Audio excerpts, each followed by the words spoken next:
Hey, you guys, Guinea Pig here, and this is another entry in my Peppy Kids Club video series, we'll call it. Last video was about the application and interview process and what you can expect with that. This video is going to be focused on that first 2 weeks of training and the apartment that you get placed in. So yeah, hopefully this is also helpful. Let's just get into it. First of all, congratulations if you got the job. You're probably feeling a lot of different emotions right now. Nervous, excited, scared. All of those things are perfectly normal and pretty much how I felt. Wherever you're coming from, you're going to be flying into Nagoya. That is where their headquarters is located. And more than likely, you're not going to be the only one that the company rep is meeting at the airport. There's probably going to be a few other applicants there. And then from there, you're going to hop into the shuttle van and they're going to drive you over to the dormitory. So for me, I got assigned my own room, which was like a Japanese traditional old school type of room with a tatami straw floor. You, however, might be in a situation where you're sharing a room with someone else. I don't know what the thought process is that goes into how they set up the rooms, but I had my own room and it was pretty sweet. Now, for the next few days, you're going to be attending, for lack of a better word, seminars, where you get in this room, there's a bunch of desks, all the new teachers sit at the desks, and different people from the company, stand in front of the room and talk about the company, its history, and the current state of the company, where it's headed. You might even get to meet the president of the company, old school Japanese dude. I got to meet him. He was chill. All right. For these seminars, you will have to dress up nicely. So, guys, that means button-up dress shirt and slacks and a tie, a blazer if you're feeling extra fancy but you don't need it. Ladies, pantsuit, nice dress, whatever floats your formal boat. You'll do this for a couple of days, get a little history of the company, and then essentially what happens is they split the group of teachers into two groups. One of the groups is staying in Nagoya for the rest of their 2-week training. Other group is going to Osaka for the rest of their 2-week training. For me personally, I got sent to Osaka. Now, I imagine what unfolds in those 2 weeks is pretty much identical. It's just the Osaka group stays at a business hotel, and the Nagoya group continues to stay at the dormitories. From here on out, we're talking about Osaka because that was my experience. I was sent to Osaka with a handful of other teachers. We stayed out of a business hotel in the center of the city, and they sent us a package, individual packages to our rooms. And we were like, hey, what's this? We open it up and it's a stack of guides, lesson guides for how to teach all the different age ranges at Peppy. It's a lot. It's overwhelming. There's a big stack of these books, but take your time, read them at your leisure, get familiar with the material. What you will find is that even though there are a bunch of different age groups to teach at Peppy, all the way from the mommy and me baby classes, all the way up to the elder teenager classes like 17 years old, a lot of the lesson structure is the same. You'll just be making small little tweaks and adjustments for whatever age group that you're teaching. But there are a lot of parallels in the overall lesson flow. So don't get too overwhelmed by that. So now you're in the hotel. You've got your lesson materials. You're getting familiar with those. You also have this trusty little trapper binder, 3-ring binder. And it's got a lot of documentation that you're gonna... It's sort of like your Bible, right? It's got all the stuff that you need for the next 2 weeks. Your whole schedule's mapped out. You and the rest of your group, from the first day after that night you arrive, you're going to be venturing out into Osaka and meeting with your trainer. And he'll be at different Peppy schools in the area.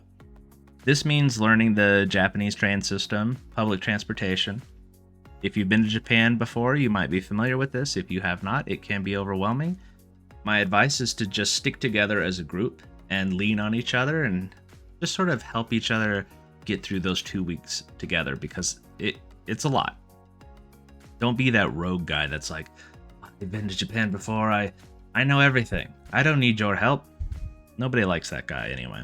You go into these schools, you're meeting with your trainer as a group, you get into the classroom, and your trainer is going to get you familiar with the classroom layout, all the materials, where things are located, and he or she may give you an idea of how the lessons are to be laid out, how to welcome your students, all the things that you really need to know to have a successful a successful day of lessons, essentially.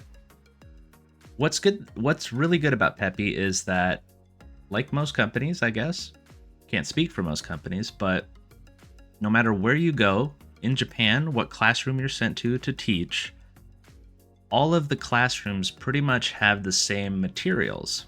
They're all sort of laid out the same way, which is, brand consistency, right? It's like if I go to a McDonald's in Germany, I have a pretty good idea of what I can expect if I go to McDonald's in California. And Peppy's no different than that, which is great because you will be doing a lot of lesson coverage for other teachers. They might have a teacher that's sick in an area that's close to you, or they're on vacation and they don't have any other NTs, native teachers, to cover. So you might have to be that coverage teacher, which is great. You get to their classroom and you know where everything is and you know what to expect. So for the first week or so, you're going to be meeting with your trainer, getting familiar with public transportation, getting familiar with the Peppy classroom and the ins and outs of that and what to expect. Moving into the second week, you stop hanging out with the group that you were assigned with, because now you're venturing to classrooms on your own, and everyone has their own schedule in their 3-ring binder. So let's say I get sent to a school in Osaka and I meet with that school's NT. Every school has its own NT and JT, native teacher and Japanese teacher. You meet with that NT, and you're essentially going to be observing their lessons for the day. You just sit in the back of the classroom. It's a little weird, right? The students walk in and they look at you like, who's the strange foreigner sitting in the back of the classroom? But hopefully they've already given the kids a heads up that you would be there, so yeah. Sit in the back of the classroom, watch and observe the lessons, take notes.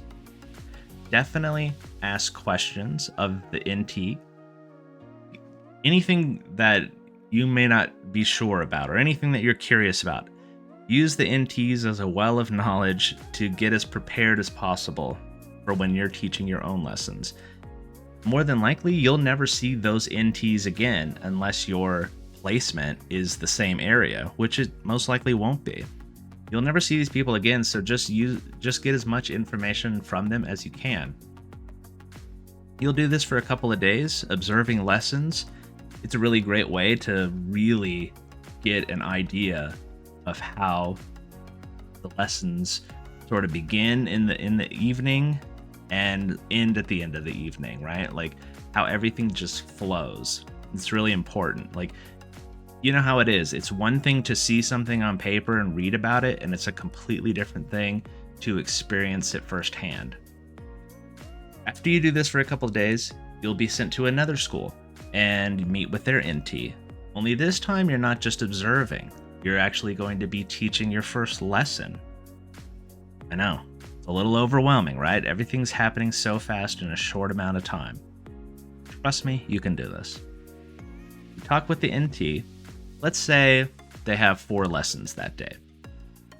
They'll do 3, more than likely, and they'll give you 1. Who knows when? It might be the first lesson, it might be the second, third, fourth, whatever. They'll give you all the information you need, like what age groups it's going to be, how many students are in that class, any notes on the students, whether or not there are any behavioral issues regarding any of the students that you might be teaching, things that would pertain to your lesson and what you need to know.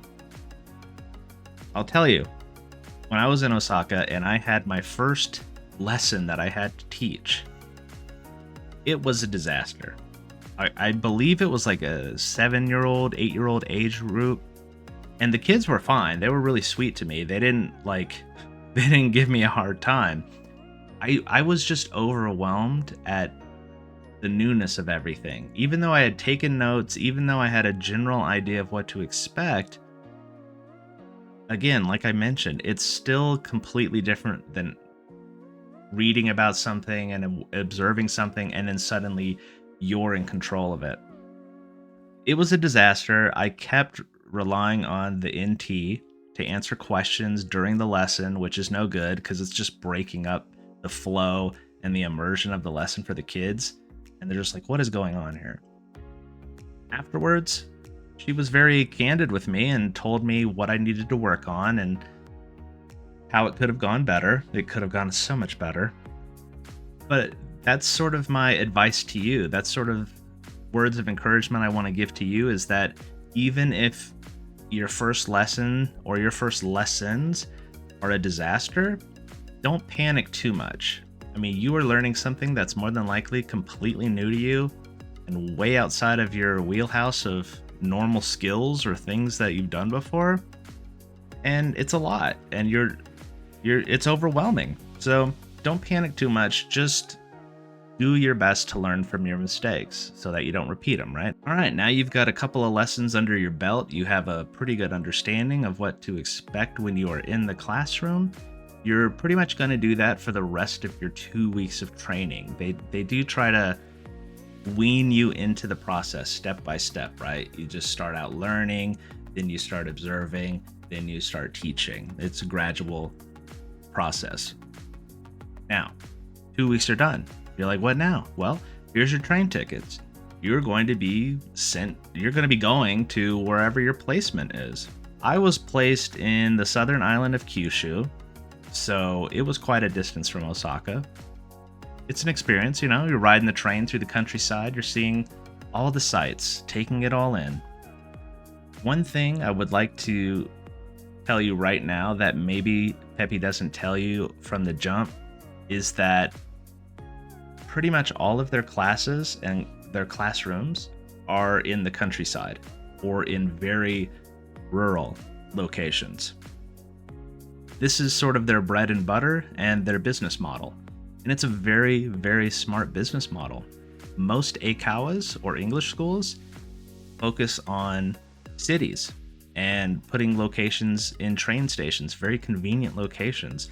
And they're all sort of vying for the same customer base. It's like ECC, Nova, Eon, Amity, all the big names, they're all fighting for the same customer base. But Peppy's like, Peppy realizes that there is an untapped market, so to speak, in very country, rural areas. There's still families and children living in these areas, and they might not have access to Eikawas or English schools. So Peppy serves that need.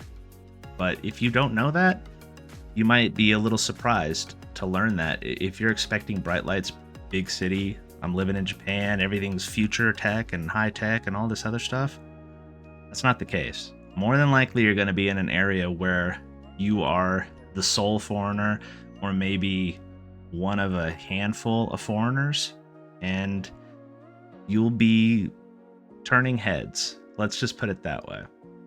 You'll be a unique figure within the community, and if you're introverted or you're sort of self-conscious or shy, this can be quite challenging to get used to, and you will have those days where you just don't feel like being the foreigner. You just don't feel like being the person that turns heads. You want to blend in, but you do not have the luxury of blending in. It's just the way it is. It's something that you'll have to get used to. It's something I definitely had to get used to, being sort of socially introverted, but it's all a part of the experience. And even though you might be disappointed that you're not in one of the bigger cities, I would say this: living in a rural area, things are harder. There's a language barrier. Things such as going to the doctor or the dentist or sending money home through remittance at the bank All of those things are a lot harder than they would be in a place like Tokyo, where you could probably do all that in English. But it's going to give you a better overall experience living in Japan as a foreigner. It's like it feels like a more true experience. That's just my opinion. So I would say all of those hurdles, all of those challenges of living in the countryside, just take them on board, roll with the punches. It's all a part of the experience that you're gonna keep and take with you for the rest of your life. All right, positive little speech over. Now you've made it to the area where you're placed. Your supervisor and the head Japanese teacher of that area will most likely meet you at the train station that you're arriving. They'll welcome you, they'll introduce themselves, they'll just say, hey, welcome to your new town for however long you decide to be here. Your supervisor's probably going to take you to your apartment and leave you with a huge stack of paperwork. It's a lot, but Japan is a very paperwork-driven society, business culture. And, I mean, they still advertise fax machines, for crying out loud, so get used to paperwork. It will always be there. So now you're in your apartment, you've got a stack of guides to look through to get familiar with the lessons, you've got a bunch of paperwork to sign and fill out, and you have a bunch of paperwork that's going to dictate your schedule for the next few weeks. Your apartment, more than likely, will be what's called a Leo Palace apartment. Leo Palace is a foreigner-friendly apartment complex that they're all over Japan. And they're sort of these copy-paste, cookie-cutter-looking apartment buildings. They all kind of look the same no matter where you're at in Japan. And they're semi-furnished apartments. Mine was like a one-room studio setup. There was a ladder that led to a loft where you could sleep, which I never slept in because it's way too hot and I'm kind of claustrophobic. You have a balcony, or at least I did. You get a TV, internet is included with the price. There's a washing machine, bathroom, shower, 2-plate sort of burner hot plate setup for cooking, little mini fridge. You get plates and cutlery and cups and things like that. Like I said, semi-furnished. You'll also have the option to buy a futon from Peppy Kids Club, so you'll have some place to sleep when you get there. I recommend any kind of services that they offer where you can like prepay and have these items ready for you. Just do that. It's just, you might pay a little more than you would if you bought a futon on your own, but you're cutting out the stress and the hassle of having more on your plate to deal with. For me, the Leo Palace apartment was sufficient. I stayed in one for 3 years. It had everything I needed, even though it was small.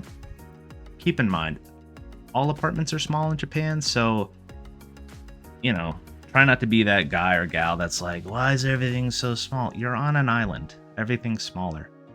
So, price-wise, I think I was paying around 50,000 yen a month, which is a little less, by today's standards, it's a little less than $500 US dollars a month, which good luck finding an apartment for $500 or less in America, right? It was sufficient for me. And like I said, internet was included. Yeah, not bad. Here's a quick apartment rundown, starting from the outside. Number 308. Come in, there's where you put your shoes. I have a ton of trash and bottles I need to take out. There's my washing machine, it's pretty awesome. There's where I keep all my shoes. Packages go there. And look at this skinny hallway. It's really hard to cook. Right here, the 2 burner stoves, some dirty dishes. Walking around, there's my fridge, the microwave on top, little cupboard, my restroom area, shelving. There's the shower room, a little bath over there, sink, all in one area. They make the use of the space the best they can, I guess. Come in, there's my living room, futon's rolled up right now. That's where I do all my corresponding. My crowded, messy table. Some luggage still, closet space, a couple of closets. There's a ladder here. It goes up until like a loft type area for another person to sleep. And there's a mirror, there's me, hello. And then there's the TV they gave me. Yay, fun. Curtains. Dun, dun, dun, dun, dun. Open to the balcony. There's the balcony and apartments right across the way. That's where I hang my laundry. My little balcony. And that's it. That's my quick apartment rundown. Hope you enjoyed. Bye for now. So that's kind of what you can expect. I guarantee more than likely you're going to have a Leo Palace apartment. I was also lucky enough to have my apartment less than 5 minutes away from the train station. If your apartment is close to a train station, you'll probably pay a little bit more than you would if it was a little bit further out. So there you have it. That's pretty much what you can expect for those first 2 weeks of training, and what to expect when you get to your area of placement and what your apartment is more than likely going to be like. And I hope you found this information useful. If you did, please let me know down in the comments below if it helped you at all, or if there's anything else that you would like me to cover in regards to teaching with Peppy Kids Club. I'm not really sure how many of these videos I'm going to make. I'm just sort of doing them as I get requests or get questions about the process. And so give this video a like. Think about subscribing. Check out some of the other videos on my channel. But thank you so much for watching, and I will catch you in the next one. Peace.